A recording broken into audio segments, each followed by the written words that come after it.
Aujourd'hui, les hommes ont tendance à ne plus chercher Dieu. On recherche tout, sauf Dieu. Dieu est mort, dit-on.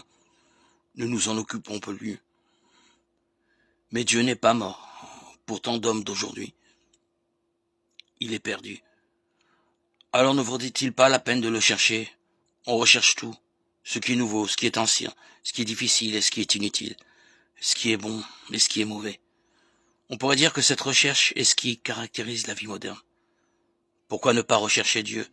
N'est-il pas une valeur qui mérite notre recherche?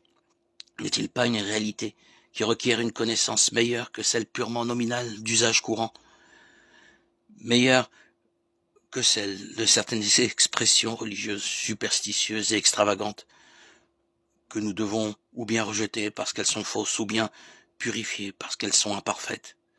Meilleure que celles qui se croient déjà informées et oublient que Dieu est un mystère inexprimable, que connaître Dieu est pour nous une question de vie éternelle. Jean 17, 3. Dieu n'est-il pas, comme on dit, un problème qui nous touche de près, qui met en jeu notre pensée, notre conscience, notre destinée, et inévitablement, un jour, notre rencontre personnelle avec lui?